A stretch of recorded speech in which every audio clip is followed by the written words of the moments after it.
Welcome to All About English and a very Merry Christmas to you. I'm Dennis Wilborn, and in this series called Read All About It, we're diving into the world of Charles Dickens and his classic novel, A Christmas Carol. To fully explore the themes of the lessons of the story, we'll break it down into 26 parts. So join me every day until Christmas as we follow Ebenezer Scrooge on a journey to discover the true meaning of Christmas. Now, if you've been with us so far, you know that the last time we saw Scrooge, he was falling asleep in his clothes after the departure of Marley's ghost. So tonight, we'll begin with Chapter 2, the first of the three spirits, Part 1. Let's see what it's all about. The first of the three spirits, Part 1, Chapter 2. Jumping in with the vocabulary. Ooh, this is a fun word. An adjective, opaque. Opaque. Not clear enough to see through or allow light through. So it's not the same thing as clear or translucent. It's opaque, meaning it's, too dark to see through. The building had strange, opaque windows. Yeah, you can't really see through them. You're like this. Oh, man, you got to wash those glasses off, right? The next one up, Holly. Holly. It is a girl's name. At least it used to be. I don't know if it is anymore. But is also a noun describing a bush or small tree with hard, shiny leaves with sharp points and bright red berries in winter. It's often used as that old song, deck the halls with boughs of holly, fa la la la la la la la. My mother always decorates the house with holly for Christmas. Yeah, you'll often see holly and on a Christmas wreath or something like that. It's very classic Christmas decoration. Okay, next one up is the verb foretell. Foretell. You can break this one up into two parts. For, meaning forward or in the future, and tell, like to tell a story. Foretell, to know or say what will happen in the future. Especially by using magic powers. The sentence, I don't believe that she has the power to foretell the future. Have you ever met anyone who has the power to foretell the future? If you're from Asia, I'm sure many people believe that there are people who you can consult who have that power. I do not believe that those people have that power, but let me know what your opinion is. Feel free to share your thoughts in the comments. The next one is a noun called supplication. Supplication, the act of asking for something with a very humble request or prayer. The act of asking for something with a very humble request or prayer. The sample sentence, she knelt in supplication. She knelt, she got on her knees in supplication, in the act of asking for something, in a very humble request or prayer. All right, the next one is a noun, thoroughfare. Thoroughfare. Okay, you don't hear that one as often as you used to, but a thoroughfare is a public road or street, especially a main road in a city or town. All right. Yeah, every major city has a main road or several main roads if it's a really big city like Seoul or Taipei or Tokyo or something. So the thoroughfare was very crowded during the festival. The main road was very crowded during the festival. Yeah, oftentimes the city might have a parade for Christmas or some other holiday, and the parade usually goes right down the main thoroughfare. See if you can't use that in your vocabulary. Give that a shot. All right, let's jump right in with Chapter 2. And I think we'll go for a little bit of a music change just to set the mood. Chapter 2. A Christmas Carol, Chapter 2, the first of the three spirits, Part 1. When Scrooge awoke, it was so dark that, looking out of bed, he could scarcely distinguish the transparent window from the opaque walls of his chamber, until suddenly the church clock tolled a deep, dull, hollow, melancholy 1.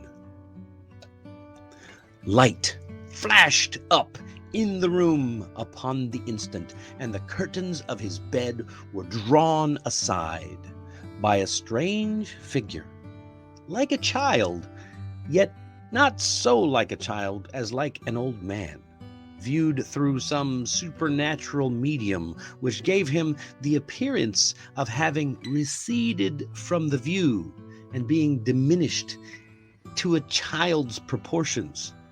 Its hair, which hung about its neck and down its back, was white as if with age, and yet the face had not a wrinkle in it. It held a branch of fresh green holly in its hand, and in singular contradiction of that wintry emblem, had its dress trimmed with summer flowers.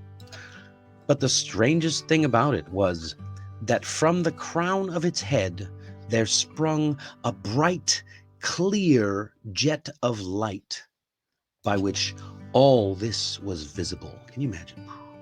Wow. "Are you the spirit, sir, whose coming was foretold to me?" "I am." "Who and what are you?" "I am the ghost of Christmas past." "Long past?" "No, your past. The things that you will see with me are shadows of the things that have been. They will have no consciousness of us." Scrooge then asked what business brought him there. "Your welfare. Rise and walk with me." It would have been in vain for Scrooge to plead that the weather and the hour were not adapted to pedestrian purposes, that bed was warm and the thermometer a long way below freezing, that he was dressed but lightly in his slippers, dressing gown, and nightcap, and that he had a cold upon him at the time. The grasp, though gentle as a woman's hand, was not to be resisted. He rose, but finding that the spirit made toward the window clasped its robe in supplication.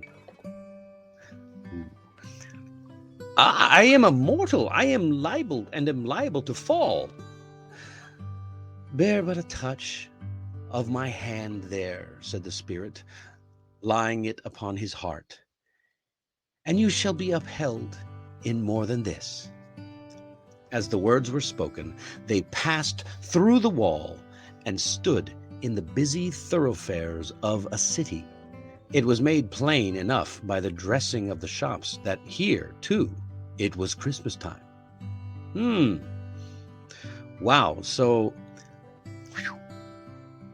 when did Scrooge wake up? Well, he must have woken up after he fell asleep in the end of chapter 1, because now he's dressed in a different outfit. Last time he fell asleep in his clothes. But in this chapter, when did he wake up? Just when he said, when Marley's ghost told him he would wake up, right? He told him that the first spirit would visit him when the clock struck 1. And so Scrooge woke up just before that. Conveniently, I mean, of course, you have to see how dark the room was beforehand. And what did the ghost look like? Now, this was a strange, very strange description. Right. Okay, you agree. So the ghost looks like a child, but also like an old man, has white hair, I guess like an old man, like Santa Claus, but hasn't got any wrinkles, and apparently is very small, like a child. And the most interesting thing was that the crown of his head was shooting out a light so that everything could be seen. What else? Am I forgetting something? That's right. He was holding holly, a branch of holly, and he had flowers, summertime flowers, all in his dress, his clothing. Oh, I just answered that question. What was strange about the ghost head? That light that shines out of it. All right, and now, who was the ghost? And this was most often when people think of this story, everyone knows the name of the ghost, right? The ghost of Christmas past. Wow. All right, moving on. Last question. Where did the ghost take Scrooge? Yeah, he took him out the window. He ended up walking through the wall, just like Marley had in the last chapter. He walks through the wall, doesn't fall down through the window, and ends up in the street, in a thoroughfare. But it doesn't say where. He said it's a very strange sentence. As the words were spoken, they passed through the wall and stood in the busy thoroughfares of a city. Notice that it says a city, not the city. So we use that as a clue. This is a literary clue. Normally, we think of and the. Is an article, and it means a singular thing, but it's non-specific. It doesn't have a specific. If this had said the city, we could assume that he was in the same city of his building where he was living, the same city. But he's not. He's in a city. We don't know which one, but maybe we'll find out in the second part of chapter 2. This again has your language practice. This again has some true or false questions. Now, I'm curious what you think.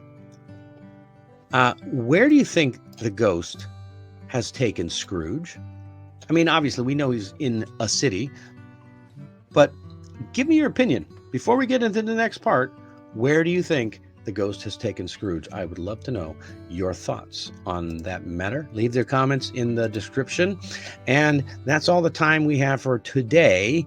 Join me tomorrow as we continue with chapter 2, episode, let's see, now this is going to be episode 11. So chapter 2, part 2, and part 3.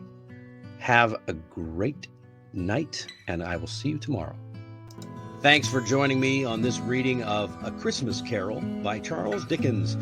And if you want to continue the story, just click on the box right over there. I am always grateful for your support, so please remember to like and subscribe for more from All About English. Merry Christmas!